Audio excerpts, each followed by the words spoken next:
Today is the day. I am so excited about this episode.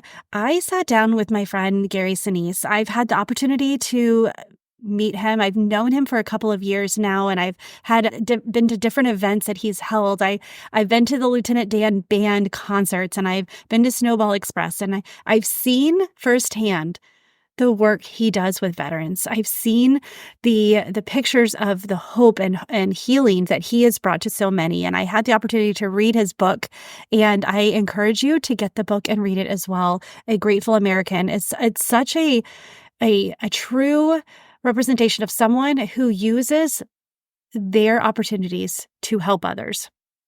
I cannot wait to bring this episode to you. If you have not heard of Gary Sinise, his full bio is on garysinise.com/bio, but I can't do this justice. The amount of things that he has done, the amount of work, and it's not just like he's known by most as a movie star. He has been in movies such as, a little movie called Forrest Gump.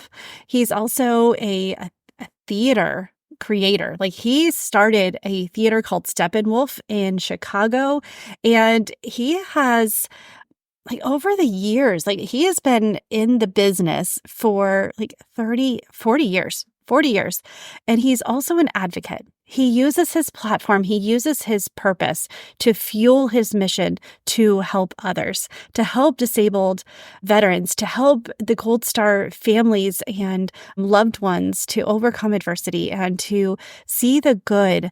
And he truly is a grateful American. And I can't wait for you to listen to this podcast. Well, without further ado, let's do this. Hey, and welcome to the Full Weight of Joy podcast, the podcast for women who are done stressing about the weight of the world, of expectations and settling for status quo, and ready to step into the full weight of joy. Joy in the journey, whether up or down, joy through the life's challenges, and joy in loving your life right where you are, even though sometimes we feel like chucking it all and moving to Bali. It's for women who are ready to step into who God called them to be. He chose you to be in this world. He created you for a specific purpose. God called us to be the light on a hill, and by embracing who you are and whose you are, you can stand on that hill and shine. The best part, when you're standing next to another woman who's also on the journey, the world gets brighter. My name is Tammy. I'm your host and a master certified life coach and a trained therapist. For over a decade, I've been helping women do just that. Step into who they're called to be and shine. Are you ready, friend, to start your journey? Let's do this.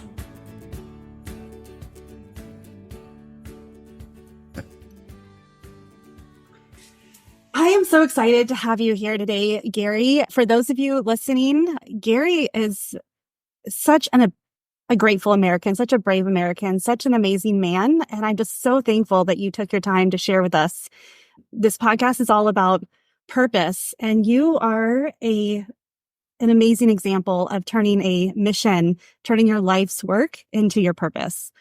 And so just thank you so much for being here and sharing your time with us. Oh, it's my pleasure, Tammy. Thanks for inviting me. Yes. So I'm going to get right into it. I read one of your quotes that I'm going to ask you right now, if you mind if I put it in the signature line of my emails, because this also just sums up what I believe. And it says, when joy connects to mission, a life's purpose begins to take shape. How did that come about? Yeah, that's a line that was in my book, that when I was writing the book, I started thinking about people have often asked me, why I spend so much time, supporting our military and traveling and doing the events and the visits and the, just lending service and the foundation, all these different things. And I found that, when I was writing the book, I started to my agent and some different people were asking me what I was particularly and personally receiving from what I was doing. And I started to think about it. And certainly it's rewarding to know that you can lend your services and help somebody else and everything like that. But then I started to think about the happiness aspect of it and the pursuit of that. And I realized that I was, as difficult as it is sometimes, of course, our families are fallen, they're heartbreaking stories there, and are wounded, and the recoveries and all the long challenges that everybody goes through. Those can be very, emotional and difficult. But then I started to think, well, you know what? I'm getting a lot of joy from knowing that showing up for somebody else can have a very positive impact. And that and in looking back to the beginning of when I really started digging in 30 or 40 years ago, helping our veterans and all of that, I felt like there was purpose, like I was being sort of called to lend my services and to use my success and to use my, platform that I have as a public figure and all of that to do some good. And it was turning into a very, very personal and ongoing mission. Mm. And so when joy connects to mission, a life of purpose begins to take shape, made so much sense because I was receiving I was getting a lot of joy and personal fulfillment out of knowing that I could do something to help in these difficult times that our service members and first responders and families are going through. And yet when I get up on a stage and perform for them or wrap my arms around the spouses of our fallen heroes or whatever it is, and I see these big smiles come on their faces and lifting them up, that gave me great joy. And if you can have joy and happiness in service work, that's the reason you're doing it. Mhm. If I was doing all this running around and going to the war zones and all these different things and not feeling any like it was making a difference or having an impact, Wait, or what's the purpose? I was just trudging through it because I thought, well, I get good press when I go out there and support the troops and something like that. That would have no meaning to me at all. So why would somebody spend all this time doing all these things and helping these, trying to help these other nonprofits do good work and all that time if you weren't receiving some sort of personal joy and fulfillment out of it? And that's what takes the service work to the next level is you just you have to do it because it's a part of your life. It's not something you're just doing a couple of times and seeing what it's like or something like that. It's a part of your being. It's a part of your life. And I've been able to kind of pass that on to my children. They've seen me go all over the world for so many years, and they sacrificed their time with me. We were talking the other day in the office, and I was looking at my daughters, and I was just realizing, when they were little and they were in elementary school and everything, I was either shooting a television show or a movie, or I was gone, doing some military service work or something like that. So I was out of their lives for quite a bit. Yet when I would come home, I was totally in their lives. And as they got older, they started to realize that all the time spent and the sacrifices that they made, Yeah. having me be gone, turned into this massive foundation that has the trust of the American people now. And, we are able to raise, a lot of money to deploy those resources in a lot of good ways. Like when you came to visit with the group. I mean, that, of course we have plane tickets and hotels and food and transportation, all those different things. There are costs there.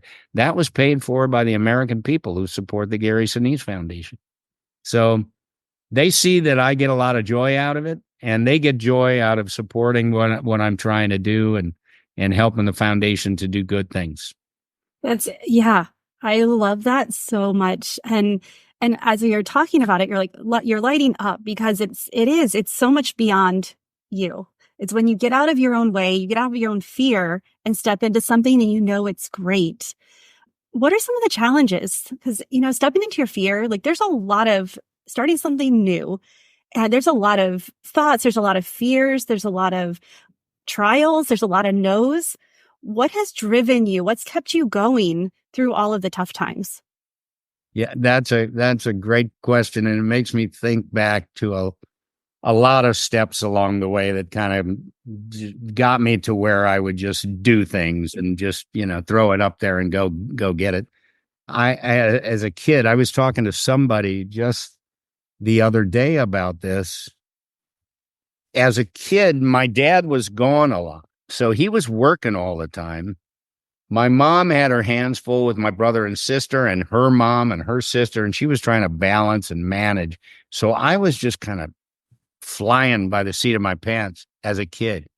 And so at a very early age, I learned this sort of, do it yourself kind of nothing's going to happen unless you go figure it out and do it kind of attitude toward things. And I didn't wait around for somebody to organize the local neighborhood baseball game. I wanted to play baseball, and so I organized the local baseball game or the local neighborhood football game or the band. I started playing guitar when I was in fourth grade. And, I found that, none of the other guys were trying to figure out where should practice or who we should play for or anything like that. And I wanted to play. So I started organizing the band and figuring out what songs we were going to play and blah, blah, blah. So at a very early age, going into high school, I had sort of this do it yourself kind of take up the task and go get it kind of thing. Basically, because I was, my mom was great and everything like that, but she had her hands full. So I was a little bit up to my own resources and to try to figure things out. As a result, I didn't do very well in school because I wasn't doing my homework and, wasn't paying attention to schoolwork or anything. But I had other interests, including music. And accidentally, I ended up falling into theater as a kid and in high school. And then, all of a sudden I discovered as a sophomore in high school what I would be able to do for my life's work, my to make a living in life. And that's 50 some years ago. And and then that was an accidental thing, but I was fortunate to discover something positive. And then when high school was over, being the kind of guy who just sort of, sees something and wants to try it and do it. As soon as high school was over, I organized some of the kids in high school and started a theater company. And we called it Steppenwolf Theater. And we started doing plays. And this is 50 years ago, like right now, this spring. We were doing our first plays at Steppenwolf. And it's pretty incredible if you go to Chicago, where we have the theater, and you go to Steppenwolf. It is a massive, giant, multi-theater, restaurant, bar, education center complex in the north side of Chicago. Massive multi-million-dollar building now, all these things. And if you look at the origins of it 50 years ago, it was some high school kids who just kind of picked it up and went for it and did it. And now it's this Chicago institution, internationally recognized. It's really an incredible sort of American dream story. All that kind of grew out of just this attitude about kind of seeing something, seeing an objective, seeing a goal, seeing something that you really were passionately wanting to achieve and just setting your sights on it and going for it. That's how the Gary Sinise Foundation evolved. I saw a need after September 11th, 2001, that our men and women deploying to Afghanistan, Iraq needed some help, needed some support. I wasn't about to let what happened to our Vietnam veterans when they came home from war, the way they were treated and the way they had to crawl into the shadows and pretend they didn't serve because the nation was divided over the war and all that stuff. I didn't want that to happen to our Afghanistan and Iraq veterans. So I just wanted to go out there and tell them thank you and say, hey, I'm with you, whatever you need. All that turned into a gigantic mission that eventually in 2010, 2011, the next step was just to create the Gary Sinise Foundation. Now we have that. And as I said, my children sacrificed a lot of time with me when they were younger, but I think they're really super proud that this effort, this, nationally recognized effort to support our defenders and their families is in their family. And that's part of their family and part of their legacy as well. Absolutely. They got to grow up with it and watch you. And as I was reading, as I was reading your book, I was seeing that like, it was just like the next step. The next step. Like you didn't start out as a, fourth grader or in a high school thinking, you know what, I'm going to build this big foundation and do all these good things. You're like, okay, what can I do next? How has like keeping your eyes on what's next? How has that helped you stay focused and like stop you from like getting overwhelmed with what it could be? Yeah, it's the nature of the way I'm doing things right now is a little bit different than it was, 10 years ago. Sure. Or so, because the foundation now is this massive machine with Not just you doing it anymore. yeah, there's a tremendous leadership team and a wonderful group of people that work for the foundation. We have enormous support from all over the country. We have massive numbers of volunteers. In the early days, it was me, and I was going out there and the way I would do it, I would just raise my hand to support all these other military and veteran first responder nonprofits out there. I would see, hey, they're doing good work, but you know what? If I come in and do a PSA for them, or I tell them I'm going to come to their fundraiser, or I donate my band and raise some money or whatever, they'll be able to do a lot more work. So that's the way I kind of got going, and that took a lot of time.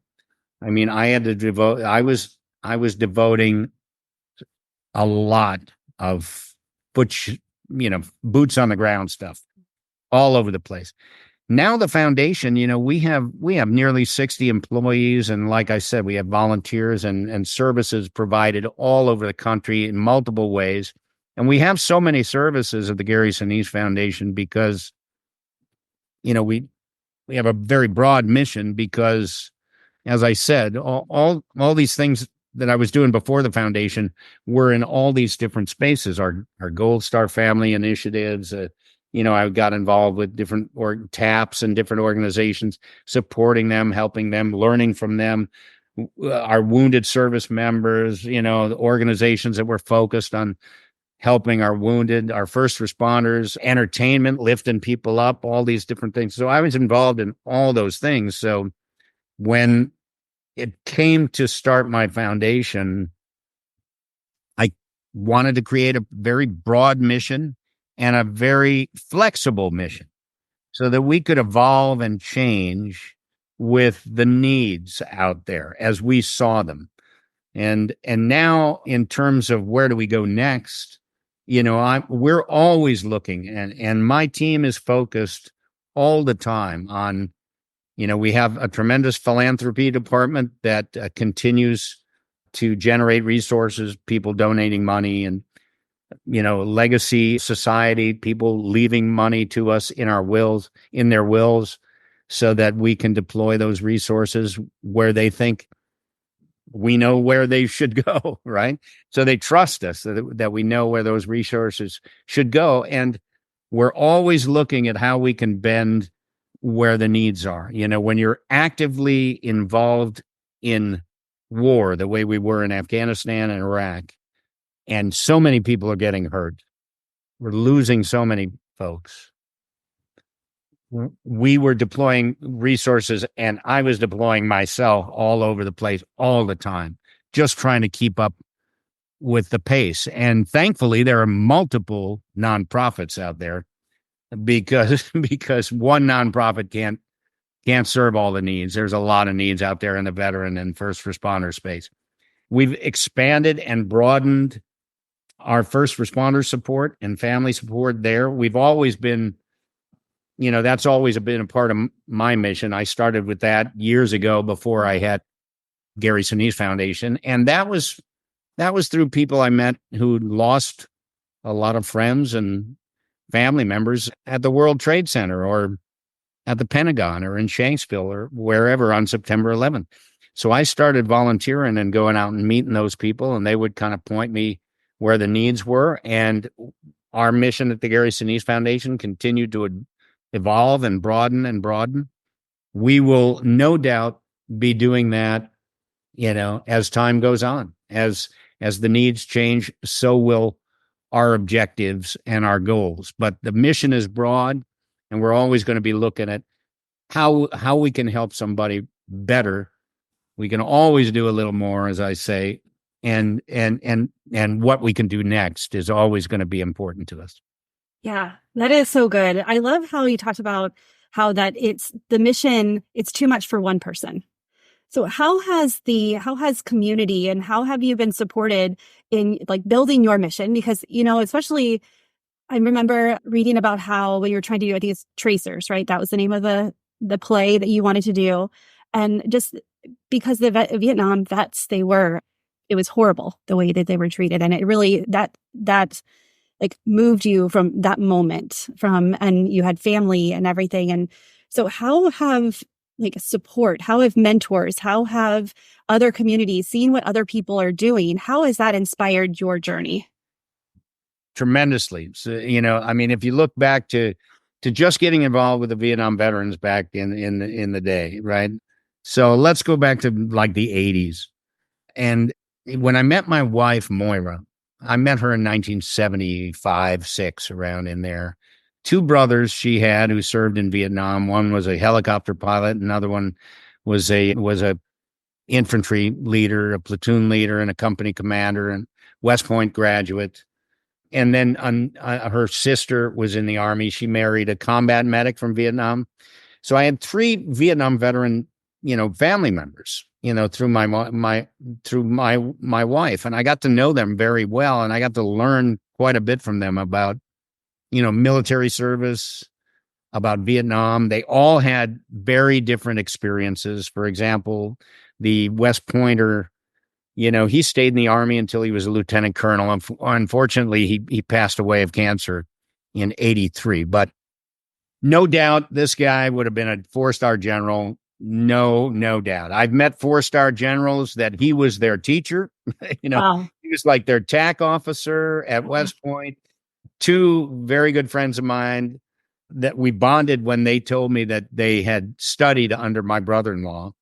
And they went on to become 4-star generals. So I have no doubt, and they have no doubt that my brother-in-law, Mac, Boyd McCanna Harris, everybody called him Mac. No doubt he would have been a 4-star.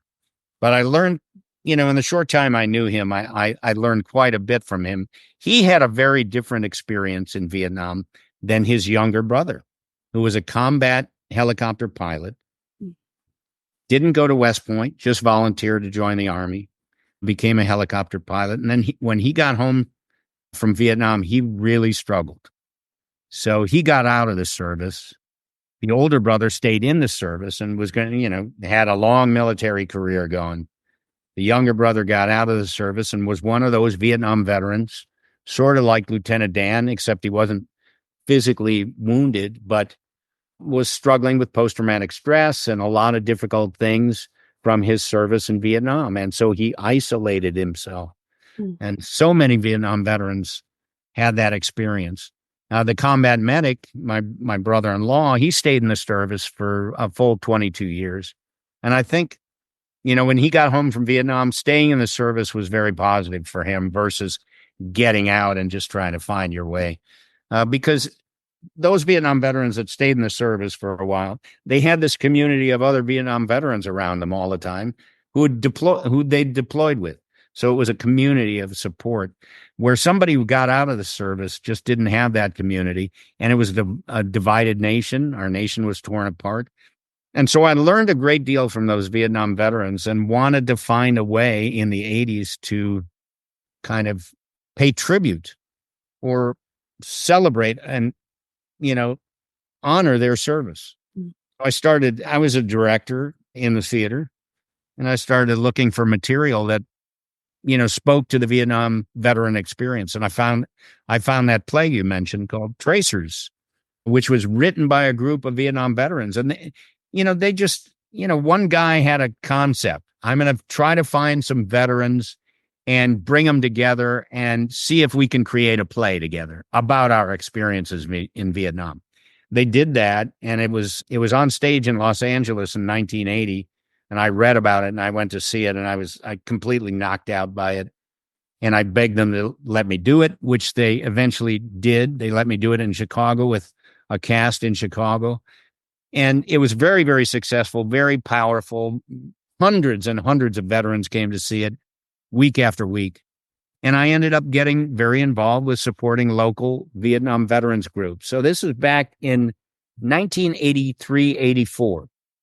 I auditioned for Forrest Gump 10 years later in 1993 to play the Vietnam veteran Lieutenant Dan Taylor. So a full 10 years before I played Lieutenant Dan, I was focusing on trying to support our Vietnam veterans. So when the opportunity came along to play Lieutenant Dan, I auditioned for it and I got the part. So that started a new level of service for me in a different way because I was recognized by the Disabled American Veterans Organization. You read my book. The opening of the book, the opening page is me going to their national convention in Chicago, and they invited me to get an award for playing Lieutenant Dan. And that was a galvanizing moment, very impactful moment to walk out on stage and have, 2,000 real life Lieutenant Dans out there, with missing legs and everything else. And they're cheering me for playing Lieutenant Dan. So I stayed very actively involved with them, trying to help them through the years. And then, of course, September 11th came along and I dove in. So there was a series of steps along the way and people that I met along the way who taught me different things, who I learned from, certainly the people at the DAV and the USO and, all these Semper Fi Fund, all these different, organizations that I raised my hand to support in those days. I learned quite a bit from them. So I have a lot of, I think I put in the time prior to starting the Gary Sinise Foundation so that when I did start the Gary Sinise Foundation, it wasn't like I was just an actor trying to come up with a nonprofit to start and, let's pick veterans, that sounds good. There was a full decades of working with our veterans that came prior to starting the foundation. So the Gary Sinise Foundation really does stand on pretty solid ground with respect to time put in to prepare to be ready to start an organization and ask the American people to support it. No, well, you've worked to earn that right. You've earned the love and the trust and the respect of so many people, and you did the little things, and just to build to the point where you are. I would just, yeah, I love your dedication and how you're just going for it. One thing that your team said about you while we were touring your facility, it was, yeah, Gary doesn't take no for an answer. I was like, no, it doesn't sound like he does. They're like, no, he finds a way. When he sees something, he figures out how to get it. And I love it so much because you've done it in a way that honors. It's not, you didn't bulldoze. You did not have to cut corners. Like you struggled and you went through some tough times. Like it wasn't all like, let me just get on a movie and become famous and now I can do something great. Like you fought for every step and you pursued and you got knocked down and kept going. And it's amazing to see. And one of the things that if you are talking to someone who feels like they have a dream inside of them and they're nervous, they don't see what's possible, what would you tell them? What advice would you give them? Tammy, when you were talking there, I started thinking back to all the times where things didn't work out so good. you know, like, okay, what was it that got me to the point where, you know, I just knew something was going to happen if I applied myself versus this is all new and I don't know what I'm doing and I've got an idea. Let's try it. Oh, that didn't work. Hmm. Well, every time something didn't work, it made me a better leader. I was the founder of Steppenwolf Theater, one of them, one of three. And at a certain point during a period of enormous growth for the foundation and for the theater company, I was the artistic director. And I started just having certain ideas and I would pitch them to the company and some people would get behind me, some people wouldn't. I would fight for my convictions, go out and try it. If it didn't work so well that time, I learned a little lesson from that. So the next time I did that, I avoided that, roadblock and I went around and just kept going. And I learned a lot of things to the point where I really got to the point where I just knew that if I just hunkered down and went for something, it was going to happen. And I think you need to learn those lessons, as you grow older, you know, leaders are made, I think. Leaders are made. Some are born with more an intuitive sense about, you know, taking something on and versus somebody who kind of is looking to be led a little bit.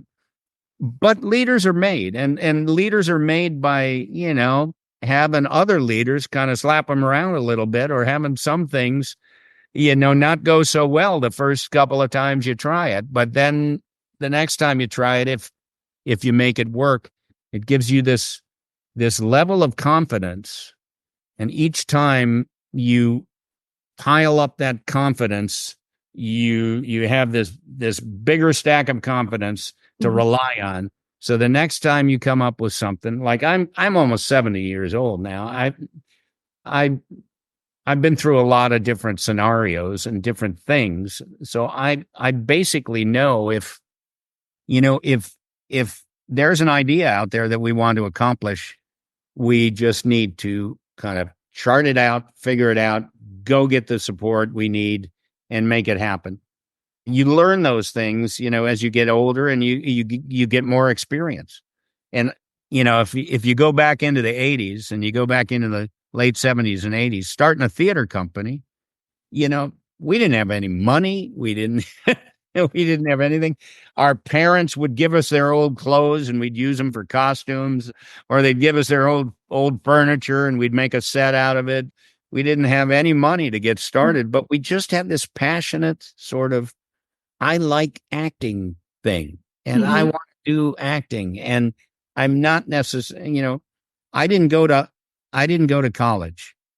So, I don't miss the fact that I didn't go to college or anything like that. Things worked out all right. But You're doing all right. yeah, I think for me, I just, academically, I just didn't want to go through that again. I struggled through high school all the way. So I started working. I had a job working for my dad. I went to work on the loading dock at Neiman Marcus. I delivered papers, whatever it was. I made a living. I played bass in a band and made a living that way while I was trying to build our theater company. And as time went on, the theater company got stronger. I got stronger as a leader, and then I would rely on that as the years progressed and new ideas would come.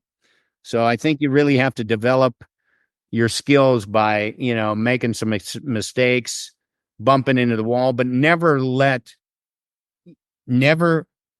your fear guide you because it's going to paralyze you and you can't do that. You have to say, well, what do I got to do to make it work? And I'm going to go do it. Don't let your fear dictate your life. Life can be a little short, so get going. That is so good. Yeah, that's one thing that I've learned too through this. Growing up, I shied away from public speaking. I did not want to be seen. I was behind the scenes working, and I just remember God whispering like, "Why are you behind the scenes when I asked you to be in front?" And just building that and taking step after step and falling. And you're right, when you fall, it hurts. You got to skin knees, skin, bruise ego. But when you get back up stronger. And so, yeah, I thank you so much for that. That's so helpful and so motivating. And I'm just so grateful for the time that you've shared with us. And everyone needs to get your book and read it because it just, what I learned through it is that you just kept going. You didn't know where it was going to lead. You didn't know who you were going to meet, but you took advantage of every step that you took. And I just want to say thank you for writing that. Thank you for what you do, because for me and my kids and we benefit directly. We saw your Lieutenant Dan band in California. We got an invite and we got to go there. And I have a picture of the kids on the stairs of the stage with you, and you're strumming along while you're taking a picture. And Oh, great. it was just what you have done and how we've been impacted by your work. Just thank you. And I continue to share with your story with others and your convictions and your purpose, because so many times we think that we can't do enough, so we don't do anything. Or what difference can I make? And you're like, no, I'm going to just keep going. And the difference followed you. Like it wasn't what you set out to, but it made such a big impact. So thank you so much for your time. Tammy, thank you. There's that little quote that I've said, but I just started saying it because it was true that I feel like for you and your family and for our service members and our, first responders and people, I don't think we can ever do enough to express our gratitude and our appreciation or show support, because we are all the beneficiaries of the security or the freedom, that our military service members and first responders provide for us. I don't think we can do enough, but I always think there's more that we can do. And, I always think we can always do a little more. And it's true. And that's, when you look back at my thing, that story of getting involved here, that makes total sense, because I just kept thinking, well, what more can I do? What more can I do? There's got to be a little more I can do, and a little more. And it all turned into this really wonderful organization, the Gary Sinise Foundation, with a tremendous team of people that are working for us now, wonderful leaders, such a supportive board of directors, wonderful advisory board members, ambassadors. We have nearly 30 ambassadors, including wounded service members, celebrities, Medal of Honor recipients, just a lot of people that I reached out to and said, hey, my mission it's just getting, there's so much to do, and I'm only one guy. I need some help. Will you lend a hand? And people just jumped on board. So it started very small, and it's grown into this gigantic thing, which I'm very, very proud of. I'm very, very proud of the team that continues daily to carry the mission forward. We're getting so many great things done. And so I thank the American people, and to you, Tammy, I want to just say thank you. You're always in my heart for what you've been through and what your family has been through. And that's where the Gary Sinise Foundation came from. It came from you and the service member families that and so I don't think we can ever do enough for you. Want me to come on again? I'll do it again. Yes, I would love that. I have so many questions, and yeah, I would love that. I just love to push your mission, and it fuels mine as well. So just thank you so much for your time, and yeah, we'll definitely connect again. My pleasure. Okay, I just want to first say thank you so much to Gary for being on my podcast, and I hope you enjoyed the episode. I'm recording this after the interview, after I turn off the camera, and I asked him a question that I wish that I would have. I wish I kept the cameras rolling. I asked him how I could help him. And one of the things that if you are looking to support Gary Sinise's foundation and his mission and help veterans who are disabled get homes that are built to their needs and helping Gold Star families find the joy in their life again and give back, then what he is asking, so his son, who he lost earlier this year, his son created an album, and this album is amazing. I've seen clips of it on YouTube, and I can't wait to get my copy of the album. I don't even have a record player, but I'm going to get it anyway. I'm going to also get it on Apple, so that way I can listen to it on iTunes or Apple Music, whatever it's called now.